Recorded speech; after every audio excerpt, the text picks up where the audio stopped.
انا عايز اعرف حاجه واحده. الناس تخش تقول لي في الفيديوهات انتوا بتصورم من المغاربه، بتصرموا من مش عارفه مين، بتحقدوا على المغاربه. بتحقدوا على ايه معلش؟ هو اشمعنى احنا الشعب الوحيد اللي بنفرح لكل الشعوب العربيه على نجاحهم، الا الا كلهم بيحقدوا علينا احنا، وبالاخص اسم الاهلي لما بيرن في اي حته. السلام عليكم ورحمة الله وبركاته. مساء الخير عليكم جميعا اخواتي في كل مكان، يا رب تكونوا بخير. واحب ابدا كلامي طبعا بصلاة الحبيب مصطفى محمد صلى الله عليه وسلم. اللهم صل وسلم وزد وبارك على حبيبنا ونبينا محمد. مش عايزين ننسى الدعاء لاخواتنا في فلسطين، ربنا ينصرهم ويرفع راية الاسلام والمسلمين ويرحم امواتهم وامواتنا اجمعين. بسم الله الرحمن الرحيم. معلومة نفسي افهمها، معلومة نفسي احفظها، معلومة نفسي اخد فكرة عنها وتكون مريحه دماغكم ودماغنا ودماغ الناس كلها.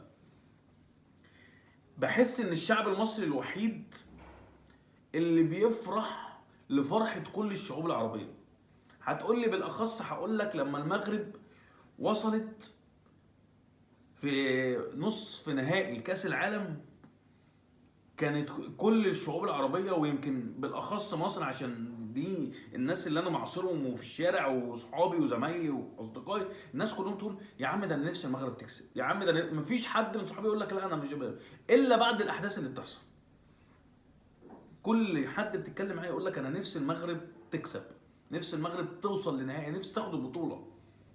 في كاس العالم للشباب كان نفسنا انها تاخد البطوله، وخدت البطوله بعد خروجنا طبعا من البطوله. ايوه طبعا لو منتخب موجود مفيش فيها جدال ولا نقاش، ايوه هتمنى لك النجاح، لكن هتمنى ان انا اللي افوز بالبطوله.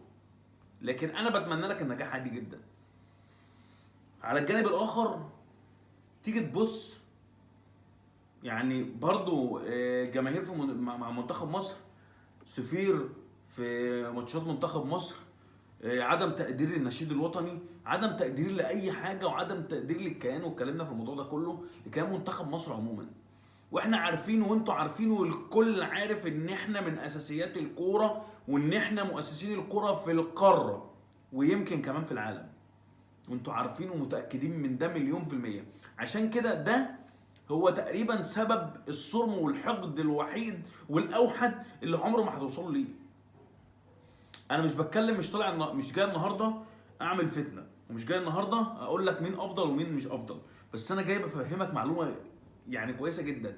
اعرف ان احنا الشعب الوحيد اللي دايما بنقف ورا وفي ظهر اي شعب من الشعوب، او اي فريق او اي منتخب عربي في اي بطوله ولا اي انجاز ولا اي حاجه. احنا اول، ولا لما حتى بيكون عندهم تعثر احنا اول ناس بنجري على المنتخبات دي، او نجري على الدول دي وبنقول يا رب سلم، يا رب وفقهم. ما بنحقدش عليهم الا لما بتحصل عندهم مشكله. هل اللي حصل امبارح ده انا معاه؟ لا. هل اللي حصل قبل كده من الجيش الملكي، من جماهير الجيش الملكي هناك، كنت انا معاه؟ برضه لا. انا مش بتكلم على انا معايا ايه ولا مش معايا، اي حاجه فيها اساءه او اي حاجه فيها خطا انا مش معاها ومش بايدها بالمره، حتى لو كان السبب ايه من الاسباب. جماهير النادي الاهلي انا عتبت عليها امبارح وقلت ان ما كانش ينفع الشكل يبقى بالمنظر ده. احنا بنقعدوا نقولوا على الجماهير ان هي بتعمل، هتقول لي ما احنا رد فعل مش فعل، عندك حق. لو هو قال لي انا رد فعل مش فعل اقول له عندك حق، لكن مش ده المبدا. كنت قادر انك تساند فرقتك 90 دقيقة وتشجعهم 90 دقيقة لحد آخر نفس في المباراة، عشان الفرقة تقدر إن هي تكسب وتخرج الفرقة التانية من البطولة. لو أنت عايز فعلا تكسرهم وتوجعهم بسبب حاجة هم عملوها، اعملها في الكورة وفي أرضية الملعب، خليك ناجح وخليك أذكى من دول. لكن أنت ما بتعملش ده، إيه سببه معرفش. رد الإساءة بالإساءة أو رد الغلط بالغلط، لأ. انا مش بدعي عليك المثاليه ولا بدعي عليك الفضيله، لكن انا بفهمك عشان ندخل ناس على الكومنتات عندي. وطبعا في ناس عندي على الصفحه كتير مغاربه، وانا عارف ان الكلام ده كويس وعلى دماغي. اي راجل محترم واي راجل اتشرف ان انا طالما هو محترم اتشرف ان هو يكون موجود عندي، مغربي مصري جزائري تونسي اي من اي حته في الدنيا، اتشرف ان هو يكون عندي طالما بالادب وبالاحترام، وطالما عارف قيمه الدوله وعارف قيمه الناس اللي احنا فيها، زي ما انا عارف قيمه الناس وعارف قيمه ان احنا ازاي يعني ايه اخوات عرب.